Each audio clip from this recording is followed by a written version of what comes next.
പച്ചമുളക് കൃഷി എല്ലാവർക്കും അത്യാവശ്യമുള്ളതും പച്ചമുളക് തന്നെയാണ്. എന്നാൽ പിടിച്ചു കിട്ടാൻ കുറച്ച് ബുദ്ധിമുട്ടുള്ളതും പച്ചമുളക് തന്നെയാണ്. പിടിച്ച് കിട്ടിയാലാണെങ്കിലോ നമുക്ക് നല്ലോണം വിളവ് തരും, വർഷങ്ങളോളം നിലനിൽക്കും. ഇതുപോലെ മുരടിപ്പ് വരാനുള്ള ചില കാരണങ്ങളും ഞാൻ ചെയ്ത സിമ്പിളായിട്ടുള്ള കാര്യങ്ങളുമാണ് പറയുന്നത്.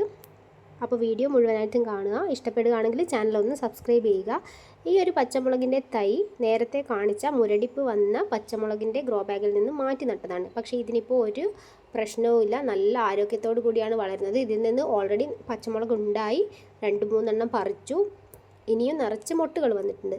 അപ്പോൾ ഞാൻ ഇതിന് കൊടുക്കുന്ന വളം, നമ്മുടെ കയ്യിൽ ഏത് വളമാണോ ഉള്ളത് അതാണ് ഇട്ട് കൊടുക്കുന്നത്.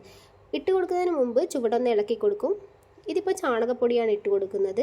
മഴക്കാലം ആയതുകൊണ്ട് തന്നെ വെള്ളത്തിൻ്റെ രൂപത്തിലുള്ള, അതായത് വെള്ളത്തിൽ അലിയിച്ച വളങ്ങളൊന്നും കൊടുക്കാറില്ല. മഴയത്തത് നഷ്ടപ്പെട്ടു പോകും. അതുകൊണ്ട് തന്നെ ഇതുപോലെ ചാണകപ്പൊടിയോ എല്ലുപൊടി എന്താണോ നമ്മുടെ കയ്യിലുള്ളത്, കോഴിവളം ഉണ്ടെങ്കിൽ കോഴിവളം, അത് നമുക്ക് ഇട്ട് കൊടുക്കാവുന്നതാണ്. നമ്മുടെ വീട്ടിലേക്ക് ആവശ്യമുള്ളതെല്ലാം തന്നെ നമുക്ക് ചട്ടിയിലോ ഗ്രോ ബാഗിലോ ആയിട്ട് നട്ട് വളർത്താൻ പറ്റും. ഈ ഒരു ഇഞ്ചി നമ്മൾ ഓൾറെഡി മുന്നത്തെ വീഡിയോയിലൊക്കെ ഇത് പറിച്ച് കാണിച്ച ഇഞ്ചിയാണ്. ഇത് മുഴുവനായിട്ട് ഞാൻ വിളവെടുത്ത് കാണിച്ചിട്ട് അതേപോലെ തന്നെ ഈ ചട്ടിയിലേക്ക് നട്ടു കൊടുത്തതാണ്. ഇപ്പോഴും ഇതിൽ നിറച്ച് ഇഞ്ചി ഉണ്ടാവുന്നുണ്ട്. ഇതിൽ നിന്ന് തന്നെയാണ് ദിവസവും മുറിച്ചെടുക്കുന്നത്. പച്ചമുളക് വളർത്തുമ്പോൾ എനിക്ക് മനസ്സിലായൊരു കാര്യം, പച്ചമുളകിന് നല്ല വെയിലിൻ്റെ ആവശ്യമില്ല. പച്ചമുളകിന് ഒരു ഇളം വെയിൽ, സൂര്യപ്രകാശം നന്നായിട്ട് കിട്ടണം. എന്നാൽ നല്ല ചൂട് കിട്ടുകയാണെങ്കിൽ പച്ചമുളകിൽ നമുക്ക് 1 വർഷം കൊണ്ട് തന്നെ പച്ചമുളക് ചെടി നല്ല വിളവ് തരും. പക്ഷേ അത് നശിച്ചു പോകും. നശിച്ചു പോകാതിരിക്കണമെങ്കിൽ നമുക്ക് ഒരു ഇളം വെയിൽ കിട്ടുന്ന തണലുള്ള സ്ഥലങ്ങളിൽ നടുന്നതാണ് നല്ലത്. ഈ ഒരു പച്ചമുളക് ചെടി ഏകദേശം 2 വർഷമായ ചെടിയാണ്. ഇത് ഇപ്പോഴും ഇതിൽ നല്ല രീതിയിൽ വിളവ് കിട്ടുന്നുണ്ട്. നമുക്ക് ദിവസവും വേണ്ട പച്ചമുളക് ഇതിൽ നിന്ന് തന്നെയാണ് പറിച്ചെടുക്കുന്നത്. ഇത് നട്ടിരിക്കുന്നത് നേരിട്ട് മണ്ണിൽ തന്നെയാണ്. ചുവട്ടിൽ നിറച്ച് കരിയിലകൾ. ഇനി ഇത്രയും മുരടിപ്പ് വന്ന ഗ്രോ ബാഗിനകത്ത് നിന്നും ഞാൻ എങ്ങനെയാണ് മാറ്റി നട്ടതെന്ന് പറഞ്ഞു തരാം. ഇതിൻ്റെ ഇലകളെല്ലാം തന്നെ പറിച്ച് കളഞ്ഞ ശേഷം ഇത് വെറും തണ്ട് മാത്രമാക്കി ഗ്രോ ബാഗിലും നിലത്തും നട്ടുകൊടുത്തത് അടുത്തടുത്തല്ല, കുറച്ച് ദൂരത്തിലാണ് നട്ടുകൊടുത്തത്. ഇതിൽ ഇലകൾ വരുമ്പോഴും മുരടിപ്പ് ഉണ്ടായിരുന്നു. അതൊക്കെ തന്നെ ഞാൻ വീണ്ടും കട്ട് ചെയ്ത് കൊടുത്തു. മുരടിപ്പ് വരുന്ന ഇലകളൊക്കെ തന്നെ കട്ട് ചെയ്ത് നിർത്തിയപ്പോൾ ഇതിൽ പിന്നീട് വന്ന ഇലകൾക്ക് യാതൊരുവിധ അസുഖങ്ങളും ഉണ്ടായിരുന്നില്ല. കുളിപ്പിച്ച് കഞ്ഞിവെള്ളം നേർപ്പിച്ചതും അതുപോലെ തന്നെ ഗോമൂത്രം ഇരട്ടി വെള്ളത്തിൽ ഒഴിച്ച് നേർപ്പിച്ചതുമാണ് ഞാൻ എല്ലാ ചെടികൾക്കും ഒഴിച്ചു. ഈ കാണുന്നത് കാന്താരി ചെടിയാണ്. ഈ കാന്താരി ചെടി താനെ മുളച്ചതല്ല, വിത്ത് ഇട്ട് മുളപ്പിച്ചെടുത്തതാണ്. നമുക്കറിയാലോ, മഴക്കാലത്താണ് കാന്താരി ചെടികൾ ഈ ഒരു സമയത്ത് മുളച്ച് വരുന്നേ ഉണ്ടാവുള്ളൂ. താനേ മുളച്ച് വരും. നല്ല വേനലായ സമയത്ത് അതിൽ പഴുത്തിരിക്കുന്നൊരു കാന്താരിയുടെ മുളക് കൊണ്ടുവന്നിട്ട് അത് അതേപോലെ ഞാൻ ഈ മണ്ണിലൊന്ന് ഇട്ട് കൊടുത്തതാണ്. ജസ്റ്റ് ഒന്ന് പൊട്ടിച്ചു, എന്നിട്ട് ഈ മണ്ണിലേക്കൊന്ന് ഇട്ട് കൊടുത്തു. അപ്പോൾ എല്ലാം കൂടെ ഒന്നിച്ച് മുളച്ച് വന്നു. ഏകദേശം 4-5 തൈകളുണ്ടായിരുന്നു. ഇതിൽ നിന്ന് 1 മാത്രമേ മാറ്റി നട്ടിട്ടുള്ളൂ. ബാക്കി 4 തൈകൾ നിൽക്കുന്നത് ഒന്നിച്ചിട്ട് തന്നെയാണ്. അതുകൊണ്ട് തന്നെ ഇതിൽ 2 തൈകൾക്ക് മാത്രമേ കുറച്ചൊരു ആരോഗ്യമുള്ളൂ. 1 നന്നായിട്ട് വളർന്നു, 1 കുറച്ച് ആരോഗ്യമുണ്ട്. അടുത്തതൊക്കെ ചെറിയ തൈകളായിട്ട് തന്നെയാണ് ഇപ്പോഴും നിൽക്കുന്നത്. നമുക്കിത് വേണമെങ്കിൽ മാറ്റി നട്ടു കൊടുക്കാം. എല്ലാ തൈകളും ഒരുപോലെ ആരോഗ്യത്തോടെ കിട്ടണമെങ്കിൽ നമ്മൾ നിർബന്ധമായി മാറ്റി നട്ട് കൊടുക്കണം. പിന്നെ ഇത് പശുവിൻ്റെ മൂത്രമാണ്. ഗോമൂത്രം എല്ലാ പച്ചക്കറികൾക്കും വളം മാത്രമല്ല, ഇതൊരു കീടനാശിനിയായിട്ടും കൂടെ നമുക്ക് ഉപയോഗിക്കാൻ പറ്റും. ഇത് ഞാൻ വേനൽക്കാലത്ത് നേർപ്പിച്ചിട്ട് എല്ലാ പച്ചക്കറികൾക്കും ഒഴിച്ചു കൊടുത്തിട്ടുണ്ടായിരുന്നു.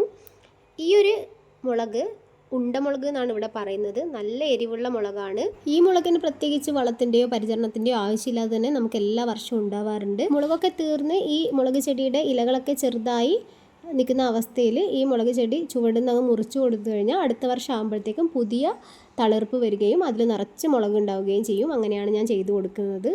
പഴുത്ത മുളക് നേരിട്ട് തന്നെ നമുക്ക് മണ്ണിലേക്ക് നട്ടു കൊടുക്കാവുന്നതാണ്. അത് മുളച്ച് കിട്ടും.